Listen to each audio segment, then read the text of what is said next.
जैसा कि हम जानते हैं, असिस्टेंट प्रोफेसर केमिस्ट्री के अपकमिंग एग्जाम्स के लिए हमने एक इनऑर्गेनिक का टॉपिक उठाया है, that is organometallic chemistry, right. तो अभी हम उसका इंट्रोडक्शन अपने लेक्चर 1 में कर चुके हैं। तो अब ऑर्गेनोमेटेलिक कंपाउंड्स के एप्लीकेशंस क्या होते हैं वो हम इस लेक्चर्स में देखेंगे। So hello friends, welcome to YouTube channel of chem rankers. I am doctor Neha. So let's start today's lecture, right.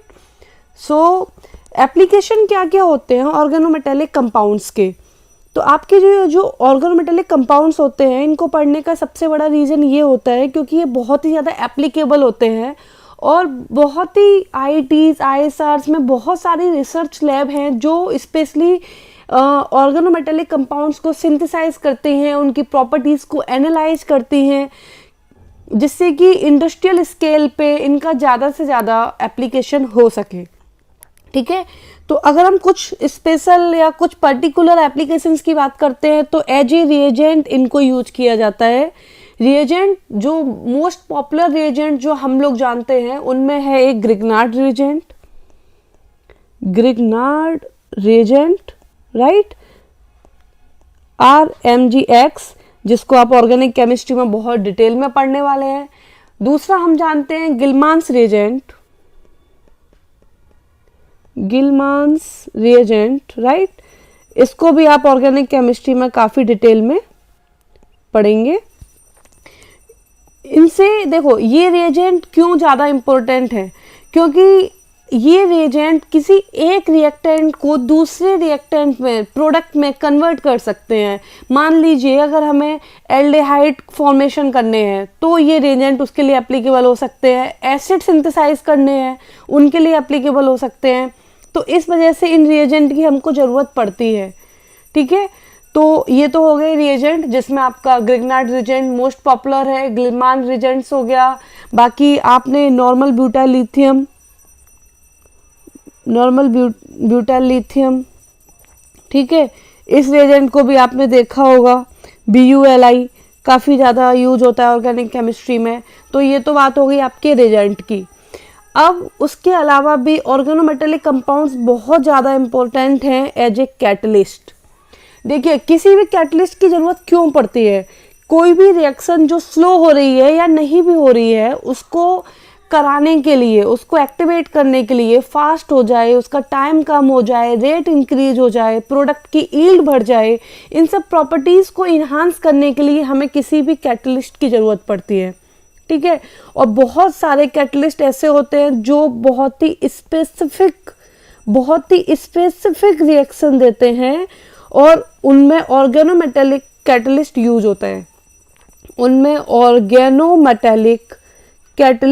होता है, राइट।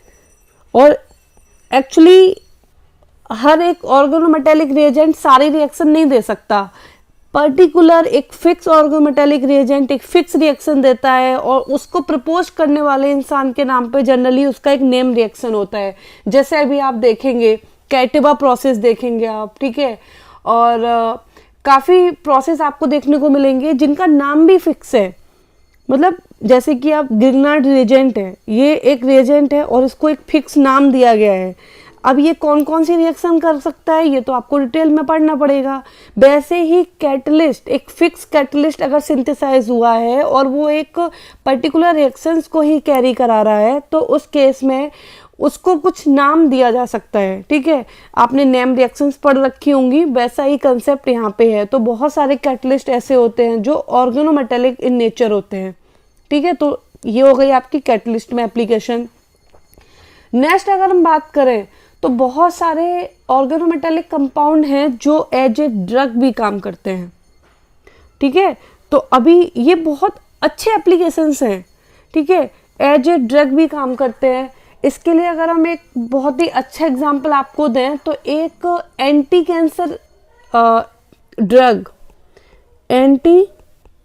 ड्रग है एक, जो ऑर्गेनोमेटेलिक कंपाउंड है। जैसे कि इसका आपको मिलेगा CP2TiCl2, ये एंटी कैंसर ड्रग है। ठीक है, इसका स्ट्रक्चर जनरली इस टाइप से ड्रॉ करते हैं, Cl, यहाँ पे भी Cl और यहाँ पे आपके दोनों Cp ग्रुप लगेंगे।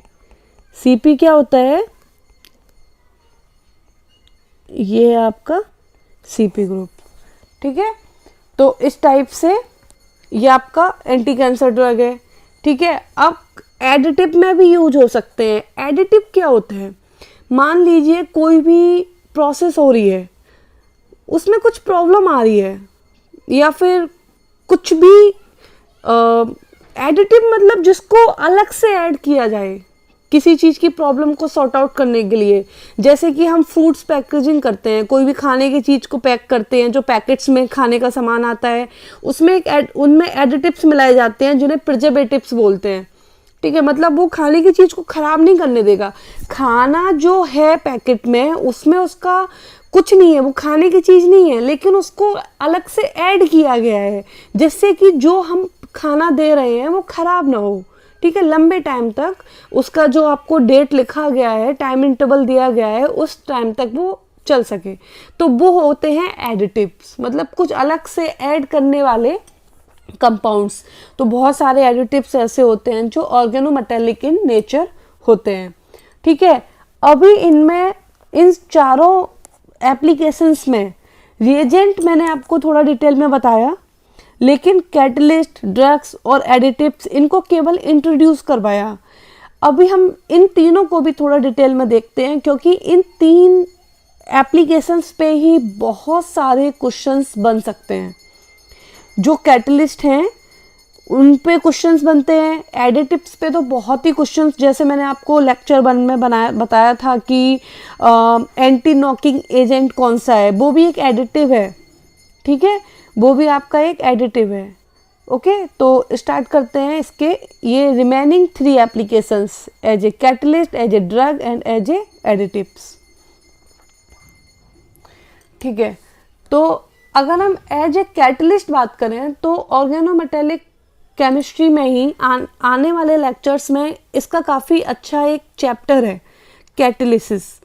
उसमें आप सारे ऑर्गेनोमेटेलिक कैटलिस्ट हैं जितने भी एक्टिव हैं या बहुत ज़्यादा पॉपुलर हैं, जिन पे क्वेश्चंस पूछे जाते हैं, उनको आपको डिटेल में पढ़ना पड़ेगा। लेकिन अभी मैं केवल उनको इंट्रोड्यूस कराती हूँ आपसे कि कौन कौन से हैं, उनमें से कुछ मैं अभी आपको बता देती हूँ, ठीक है। तो क्या है आपके ऑर्गेनोमेटेलिक कैटलिस्ट, ऑर्गेनोमेटेलिक कैटलिस्ट, ठीक है। इसमें सबसे पहला कैटलिस्ट जो मैं आपको लेक्चर 1 में ही बता चुकी हूं, विल्किंसन कैटलिस्ट। ये जो कैटलिस्ट है ये मैंने आपको लेक्चर 1 में ही बताया था। ये कौन सा कैटलिस्ट है, विल्किंसन कैटलिस्ट, ठीक है। ये क्या करता है ये भी मैंने आपको बताया था, ये हाइड्रोजिनेशन करता है। क्या करता है, हाइड्रोजिनेशन। कैसे हाइड्रोजिनेशन करता है, आपको एल्कीन या फिर एल्काइन दे रखा होगा, वो हाइड्रोजन गैस से रिएक्शन करेगा और ये जो हाइड्रोजन गैस है वो अनसैचुरेटेड कंपाउंड में इंसर्ट होके उसे सैचुरेटेड कंपाउंड में कन्वर्ट कर देगा। जैसे अगर हम बात करें किसी एक एग्जाम्पल की, जैसे कि RCH डबल बॉन्ड CH2, ये क्या है आपकी एल्कीन है, हम कोई भी जनरल एल्कीन ले लेते हैं। इसमें क्या किया जाएगा, आपका जो हाइड्रोजन गैस है ये पास किया जाएगा in the presence of this catalyst, Wilkinson catalyst, और आपका एल्केन फॉर्म हो जाएगा। इसको मैंने थोड़ा डिटेल में इसकी कैटालिटिक साइकिल को मैंने लेक्चर 1 में बताया कि इसको विल्किंसन कैटलिस्ट है, इसमें मेटल कार्बन बॉन्ड तो फॉर्म नहीं हो रहा है, लेकिन फिर भी इसको ऑर्गेनोमेटेलिक कंपाउंड क्यों कह रहे हैं, क्योंकि जब ये प्रोसेस होती है तो एक कैटालिटिक साइकिल होती है और वो कैटालिटिक साइकिल के बीच में एक ऐसा स्टेप होता है जब मेटल कार्बन बॉन्ड फॉर्म होता है, इस वजह से इसे ऑर्गेनोमेटेलिक कंपाउंड कहते हैं, ठीक है। तो ये तो आपका हो गया विल्किंसन कैटलिस्ट। एक कैटलिस्ट और मैं आपको बताती हूँ जिस पे बहुत क्वेश्चंस पूछे जाते हैं, वो है आपका हाइड्रोफॉर्मिलाइजेशन, हाइड्रोफॉर्माइलेशन प्रोसेस। हाइड्रोफॉर्माइलेशन प्रोसेस जो है ये होता है, इसे ऑक्सो प्रोसेस भी कहते हैं। इसे क्या कहते हैं, ऑक्सो प्रोसेस भी कहते हैं, और इसमें भी एक ऑर्गेनोमेटेलिक कैटलिस्ट पार्टिसिपेट करता है, और वो ऑर्गेनोमेटेलिक कैटलिस्ट आपका क्या है, CO2 CO8। ये ऑर्गेनोमेटेलिक कैटलिस्ट है, लेकिन ये इसकी एक्टिव फॉर्म नहीं है। इस पे बहुत क्वेश्चन पूछा जाता है, this is most most most important. देखिए विल्कमसन कैटलिस्ट पे भी क्वेश्चन आता है, लेकिन इसके बारे में मैंने आपको लेक्चर 1 में बताया कि ये हाइड्रोजनेशन करता है, हाइड्रोजन गैस पास की जाती है, 16 इलेक्ट्रॉन स्पीसीज ये कैटलिस्ट होता है, स्क्वायर प्लेनर होता है इन नेचर।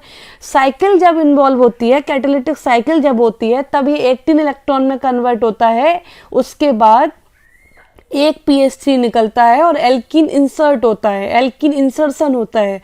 वो मैंने आपको बताया, आप आगे भी जब कैटालिसिस पढ़ेंगे इसको डिटेल में पढ़ेंगे।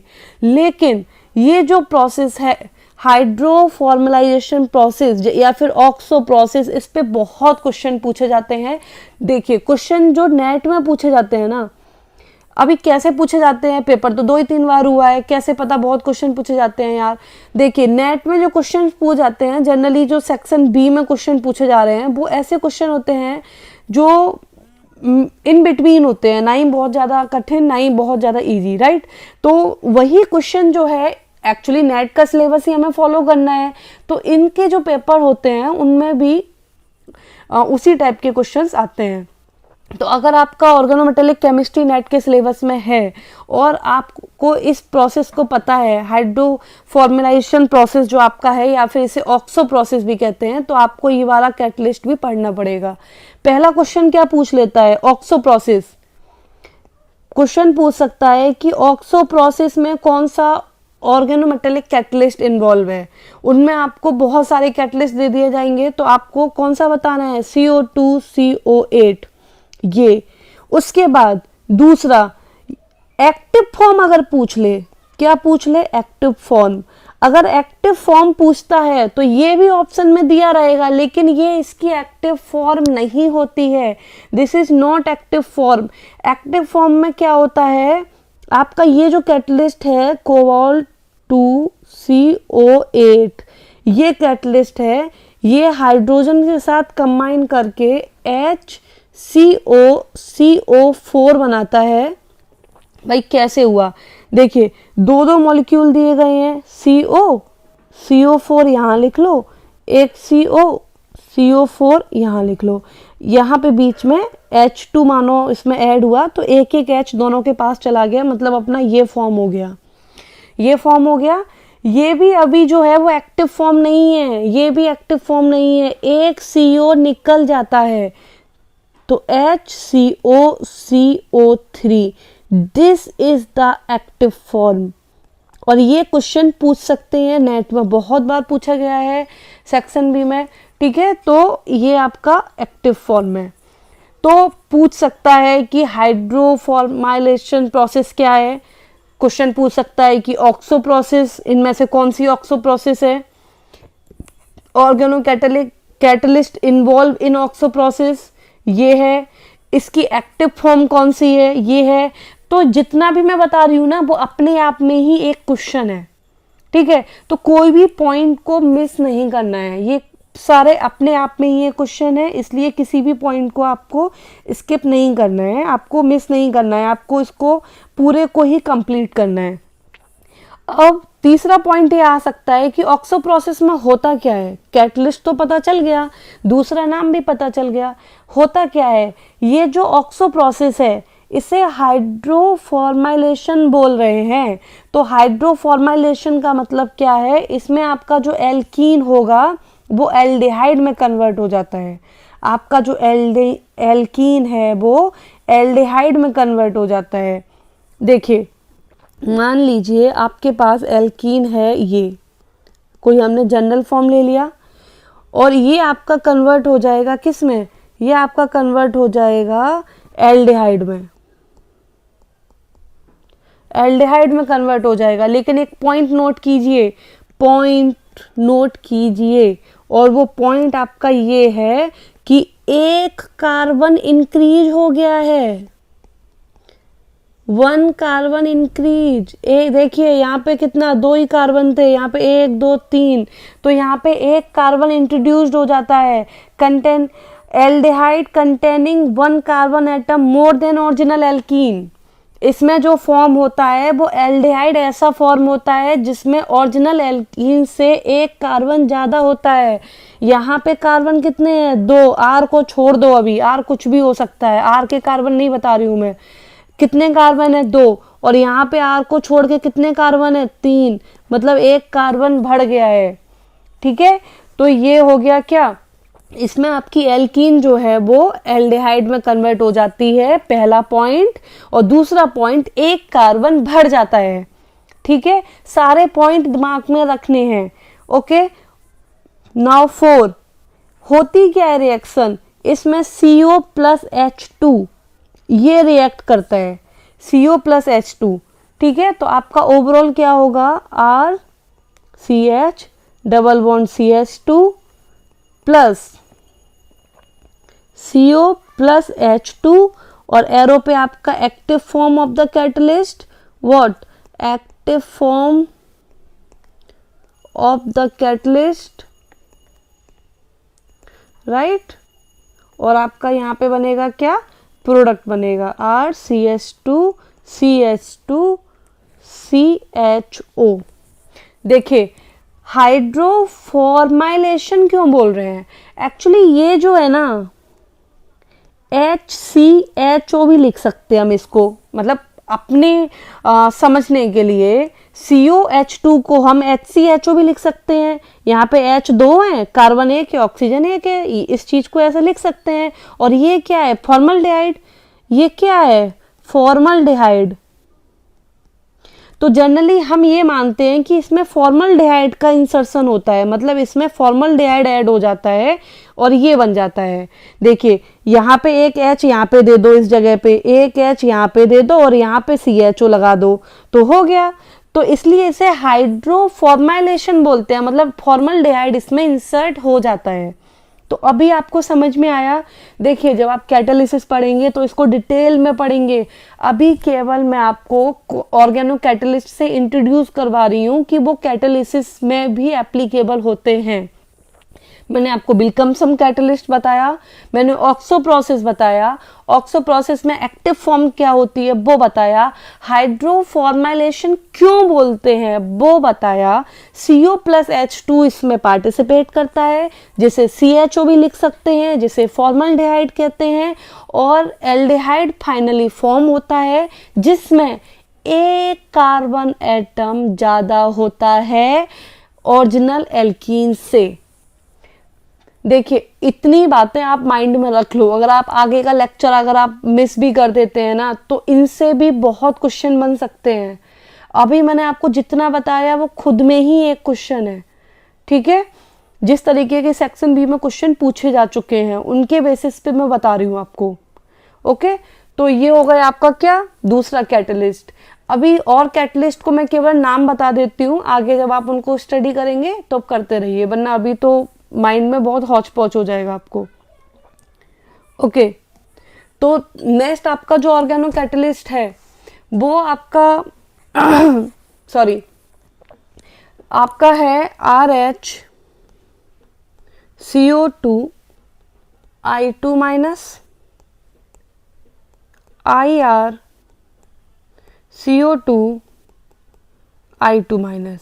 ये भी आपके क्या है, ऑर्गेनो कैटलिस्ट ही है। भाई क्यों बोल रहे हैं इनको ऑर्गेनो कैटलिस्ट, इनमें मेटल कार्बन बॉन्ड तो हमको दिख नहीं रहा है, नहीं दिख रहा है तुमको, लेकिन जब इनकी कैटालिटिक साइकिल देखोगे उस केस में तुमको पता चल जाएगा कि मेटल कार्बन बॉन्ड इनमें फॉर्म होता है, उसकी वजह से इनको ऑर्गेनोमेटेलिक कहते हैं। ठीक है, तो ये वो कैटलिस्ट हैं जो दिखने में तो ऑर्गेनोमेटेलिक नहीं है लेकिन प्रॉपर्टीज में ऑर्गेनोमेटेलिक हैं। ठीक है, तो इस वजह से ये इंपॉर्टेंट हो जाते हैं। अब आप ये देखिए, प्रोसेस जिसमें ये वाला कैटलिस्ट इन्वॉल्व होता है उसको बोलते हैं मोनसांटो प्रोसेस। क्या बोलते हैं, मोनसेंटो प्रोसेस। क्वेश्चन पूछ सकता है, इन 4 आपको दे देगा ऑप्शन, बोलेगा कि इनमें से कौन सा ऑर्गेनो कैटलिस्ट इन्वॉल्व होता है मोनसेंटो प्रोसेस में, तो आपको पता होना चाहिए कि आर एच ऐसा मेटल है जो इसमें होता है, इन्वॉल्व होता है, और इसको बोलते हैं कैटिवा प्रोसेस। कैटिवा प्रोसेस में कौन सा मेटल है, आईआर। ठीक है, ये हो गया। उसके बाद एक दो क्वेश्चन इन पे भी आ रखे हैं। ग्रप्स कैटलिस्ट, अगर आप में से किसी ने क्वेश्चंस देखे होंगे तो आई एम श्योर आपको अंदाजा लग रहा होगा। ग्रप्स कैटलिस्ट, ठीक है, ग्रप्स कैटलिस्ट जो हैं ये किस चीज में एप्लीकेबल होते हैं, ओलिफिन मेटाथीसिस।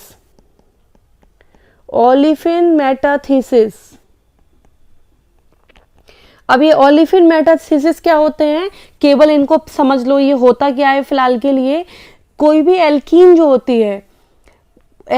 होती है उसमें C डबल बॉन्ड C होता है, ठीक है, तो ये जो डबल बॉन्ड होता है ये स्ट्रांग होता है, लेकिन अगर ग्रप्स कैटलिस्ट की प्रेजेंस में एल्कीन्स पार्टिसिपेट करती हैं तो वो अपने इस डबल बॉन्ड को ब्रेक करके और रीअरेंज होके नई एल्कीन बनाने की टेंडेंसी रखती हैं।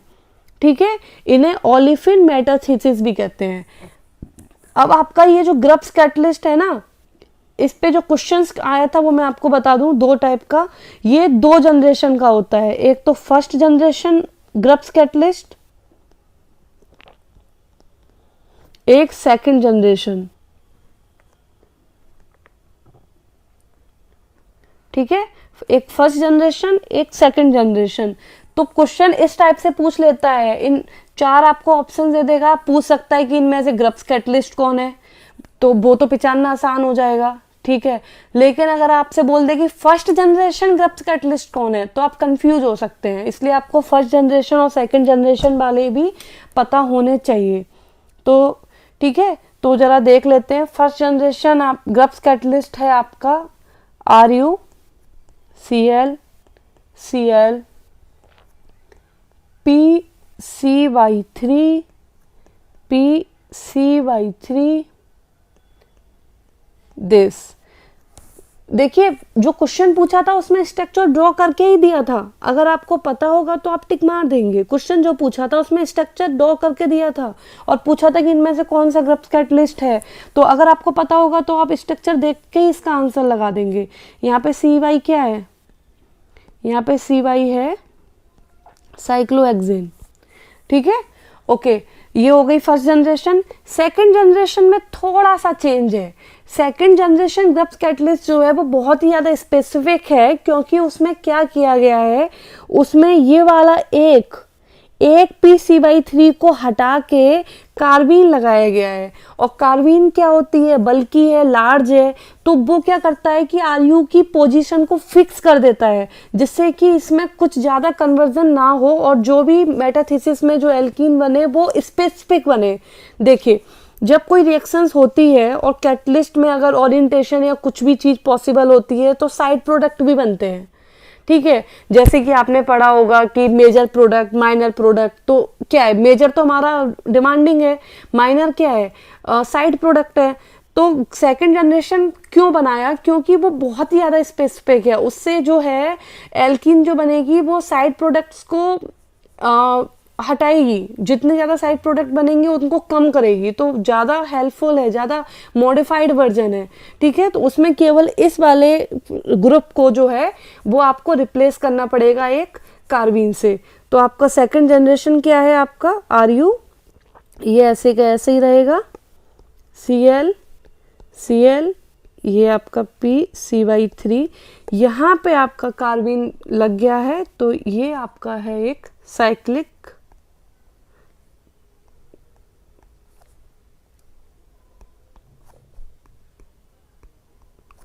ठीक है, तो ये आपका सेकंड जनरेशन ग्रप्स कैटलिस्ट। यहाँ पे ये MES क्या है, यहाँ पे आपका MES एक ग्रुप है जिसका स्ट्रक्चर है ये। Okay, so this is MES।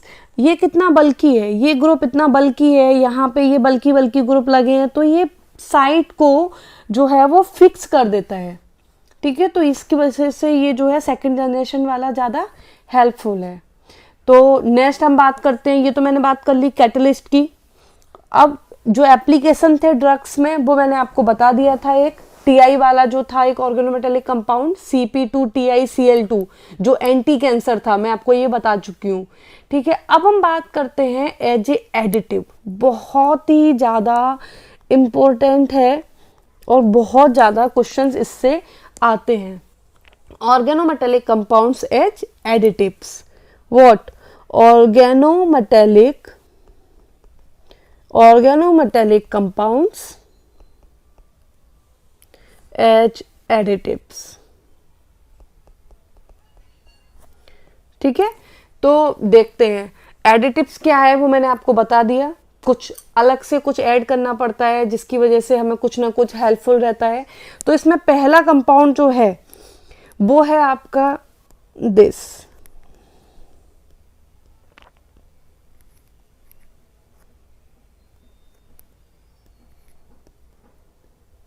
ये है आपका पहला, जिसे बोलते हैं फेरोसीन। फेरोसीन आप और जब आप ऑर्गेनोमेटेलिक केमिस्ट्री पढ़ेंगे तो आगे आप इसकी कुछ रिएक्शंस भी आपको पढ़ने को मिलेंगी, ठीक है। जनरली इसको इस तरीके से ड्रॉ करते हैं, ये CP रिंग है, Fe, और ये आपका दूसरा यस, ये हो गया फेरोसीन, ठीक है। तो ये आपका फेरोसीन है, ये भी आपका क्या है, ऑर्गेनोमेटेलिक कंपाउंड है। और ये जो है ना, ये बहुत इजीली लिक्विड फ्यूल्स में सॉल्युबल हो जाता है, लिक्विड फ्यूल्स में सॉल्युबल होता है, सॉल्युबल होता है, और ये नॉन टॉक्सिक भी होता है, नॉन टॉक्सिक भी होता है, ठीक है। इसको क्यों ये ऐड करते हैं, इसको ऐड क्यों करते हैं, इसकी ज़रूरत क्या है? इसको लिक्विड फ्यूल में ऐड किया जाता है और बहुत ही ज़्यादा उसमें सॉल्युबल होता है, नॉन टॉक्सिक भी होता है और थर्मली स्टेबल भी होता है। और इसको ऐड क्यों करते हैं? क्योंकि ये उसका carbonaceous particular matter like soot emitted by diesel engines. देखिए, जब भी डीजल इंजन्स जो हैं वो जब भी फ्यूल बर्न करता है तो इंजन से कार्बन्स वगैरह निकलता है, धुआं वगैरह निकलता है, तो छोटे छोटे ऐसे सूट से निकलते हैं, मतलब ऐसे कभी कोई चीज़ जलती हुई देखी है तो उसमें से ऐसे छोटे छोटे पार्टिकल्स से निकलते हैं। तो वो पार्टिकल्स क्या करता है, बहुत ज़्यादा पोल्यूशन फैलाते हैं। और जैसे अगर कोई कहीं से जा रही है कोई भी गाड़ी और अगर उसमें से ये निकल रहा है तो पीछे वाले को भी बहुत प्रॉब्लम होती है, सफोकेशन होता है, ऊपर से बहुत ज़्यादा हार्मफुल रहता है बॉडी के लिए। तो अगर उसमें फेरोसिन ऐड कर देते हैं तो उसमें जो फ्यूल क्वालिटी है वो इंक्रीज हो जाती है और ये जो है जो ये बर्निंग के टाइम पे जो कार्बन या जो सूट्स निकलते हैं वो जो है वो कम हो जाता है। तो इस वजह से फेरोसिन को जो है वो ऐड किया जाता है एज ए एडिटिव, ठीक है। तो इसका ये एप्लीकेशन समझ में आ गया आपको।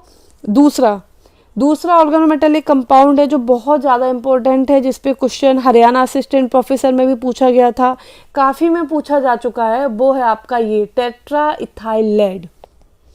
टेट्रा इथाइल लेड ये, और इसे क्या कहते हैं, इसे कहते हैं एंटी नॉकिंग एजेंट। इसे क्या कहते हैं, anti knocking agent, anti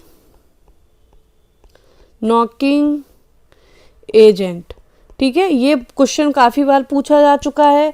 ferrocene का पूछ सकता है, आपको सारे एप्लीकेशन पता होने चाहिए कि फेरोसिन का क्या एप्लीकेशन है। आपका ये टेट्रा इथाइल लेड, इसे TeL भी लिखते हैं जनरली, क्वेश्चंस में TeL लिख के भी आ जाता है, TeL लिख के भी आ जाता है टेट्रा इथाइल लेड। इसे एंटी नॉकिंग एजेंट की तरह यूज करते हैं। देखिए, सबसे पहली बात मैं आपको बता दूं, इससे एंटी नॉकिंग एजेंट की तरह यूज तो करते हैं बट ये अच्छा नहीं होता है। ये जो है ना, ये इन्वायरमेंट के लिए, हेल्थ के लिए बहुत ही हार्मफुल है। क्यों? क्योंकि जब भी आपका ये TeL है, ये जब गैसोलीन या फ्यूल के साथ जब बर्न करता है, कंबस्शन होता है, जब इसका ये जलता है, तो उस केस में ये PB और पीवीओ ये बनाता है, ये इमिट करता है, ये निकलता है, बाहर निकलता है जब गाड़ी चलती है और फ्यूल जो है उसकी नॉकिंग को कम करने के लिए इसे मिला देते हैं जब गैसोलीन में, तो जब धुएं के साथ ये निकलते हैं और ये बहुत ही ज़्यादा हजार्डस हैं, बहुत ही ज़्यादा हार्मफुल हैं, टॉक्सिक है। इस वजह से ये जो है यूज़ तो होता है, क्वेश्चंस में भी पूछा जाता है, लेकिन ये हेल्थ के लिए, एनवायरनमेंट के लिए बिल्कुल भी अच्छा नहीं है। ठीक है, तो अब प्रेजेंट में क्या हो रहा है, नाउअडेज एक नया ऑर्गेनोमेटेलिक कंपाउंड बनाया गया है, तो उसको एंटी नॉकिंग एजेंट जो है यूज किया जा रहा है in the place of TEL, tetraethyl lead को रिप्लेस कर दिया गया है इन प्रेजेंट, और उसकी जगह एक नया एंटी नॉकिंग एजेंट यूज किया जा रहा है, और वो कौन सा है, वो है आपका, उसका नाम है MMT, मिथाइल साइक्लोपेंटाडाइथाइल मैंगनीज ट्राइकार्बोनिल। नाम तो बहुत बड़ा है, स्ट्रक्चर देखोगे तो नाम भी आपको समझ में आएगा। MnCO CO CO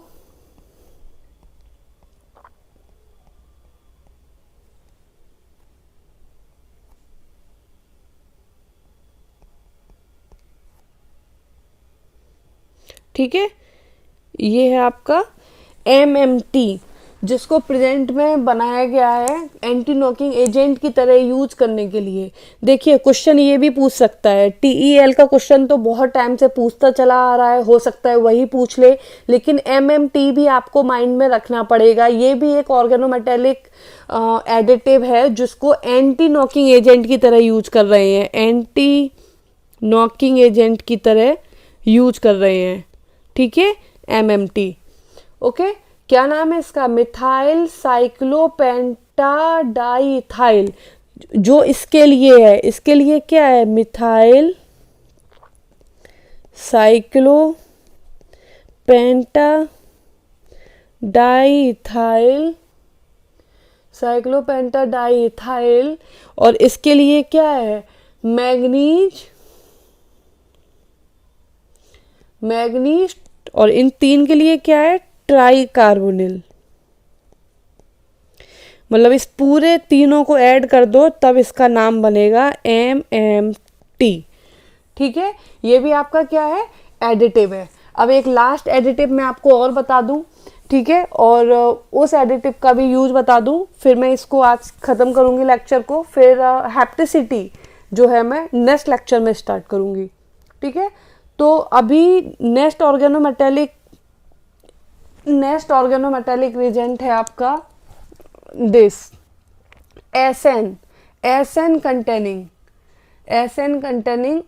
कंपाउंड है। ठीक है, और उसका फॉर्मूला मैं आपको बताती हूँ, उसका फॉर्मूला है SN 1 2 3 4, I think yes 4 carbon होते हैं उसमें, 1 2 3 4, ओके, और ये 3 बार लगे होंगे, 1 2 3 4, 1 2 3 4, ओके। ये एक ऑक्साइड होता है, बल्कि इसका ही होल ट्वाइस, और ये O। ठीक है, ये हो गया, ये आपका एक ऑर्गेनोमेटेलिक कंपाउंड। इसका काम क्या रहता है, मैं आपको बताऊं इसका काम क्या रहता है। इसका बहुत ही यूजफुल काम है। देखिए, ये जो सिप होती हैं, जो भी सिप होती हैं, सिप का क्या काम होता है कि वो ज़्यादातर टाइम तक पानी, उनका जो नीचे वाला पोर्शन होता है, नीचे वाला जो पोर्शन होता है वो पानी में ही रहता है। मान लीजिए ये उसकी ग्राउंड है जहाँ पे हम लोग खड़े हो सकते हैं, तो उसका कुछ पोर्शन जो है वो नीचे ही रहता है, हमेशा पानी में ही। ठीक है, तो इस पोर्शन पे इस ऑर्गेनोमेटेलिक कंपाउंड से कोटिंग की जाती है, पेंट किया जाता है, इसका पेंट किया जाता है। ठीक है, इसका पेंट करने से क्या होता है कि बहुत सारे पानी में रहने वाले ऑर्गेनिज्म ऐसे होते हैं जो इसकी मेटल को खा सकते हैं, इसकी मेटल को खराब कर सकते हैं, इसकी मेटल में पानी में रहने की वजह से जंग लग सकती है। ठीक है, तो इस पोर्शन को सेफ रखने के लिए, पानी में होने वाले ऑर्गेनिज्म कोरेजन, इन सब चीज़ों से बचाने के लिए इस पेंट की कोटिंग की जाती है। ये जो कंपाउंड है ऑर्गेनोमेटेलिक कंपाउंड, इसकी कोटिंग की जाती है, इसका पेंट किया जाता है, जिसकी वजह से सिप को ज़्यादा लाइफ मिलती है, ज़्यादा टाइम तक उसका ये जो है, क्योंकि ऐसा तो नहीं है कि किसी भी सिप में जंग लग गया तो उसका बेस ही ख़त्म हो जाएगा, तो उसको बहुत ज़्यादा प्रोटेक्ट किया जाता है। ठीक है, इसलिए इसको बोलते हैं क्या, इसको बोलते हैं एंटी फॉउलेंट। सही से प्रोनाउंस नहीं हो रहा है तो आप देख लीजिए।